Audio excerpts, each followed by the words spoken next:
Okay, so the current situation, a conceptual difference for the students between why they're using different systems for different reasons. And that was played a major part in the success of student acceptance. If they're clear about, I go into this system for this purpose, then it helps. And that's why complicating that was seen as a retrograde step at that point, but he can handle it. Okay, so I'll just go on to the current situation, and I'll just come out of PowerPoint from time to time and show you some demos of the offline and the online structure inside that we've got at the moment.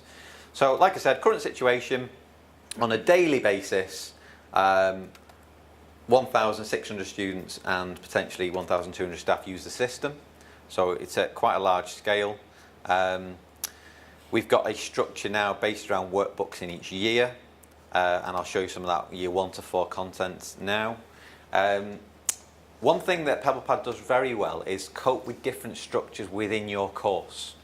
So the way that we illustrate that is that in the 5th year, that relationship that I've just told you about with doctors is different in 5th year for us. So the students go out into our hospitals, experience different placements, and come across different doctors, and then have to get their observations signed off in that moment. In the 5th year, they have an educational supervisor that develops a relationship with them for an entire placement, 8 weeks or even longer sometimes. Therefore, that individual can be expected to do more when it comes to verifying that student's work. Therefore, the model we've got in 5th year is totally different to the other years, but PebblePad can handle both of those within the same course, which is, a lot of systems couldn't do that, which is a real positive. We do also have reflective assignments that we use within PebblePad.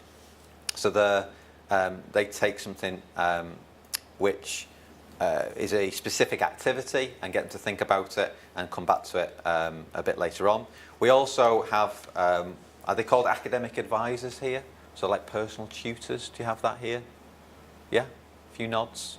So at Liverpool, basically, every student has an academic advisor.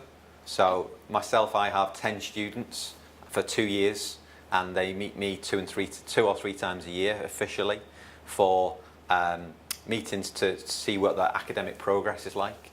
And what we've done with PebblePad is we've embedded that system and that process within PebblePad and then join that into the clinical activity that is viewed.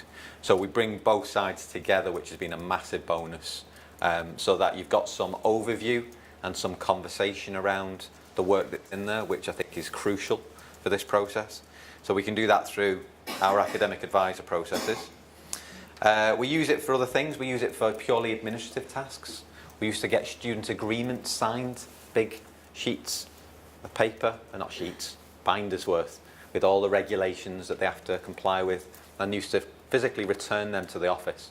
And when it comes to now, they simply go into PebblePad and complete the process, and then we can remotely monitor who's done it by a certain time of year and remind the ones that haven't done it and target them through the system rather than sending a generic email to the entire year saying, thanks for those of you who have done it, but for those of you who haven't, please do it.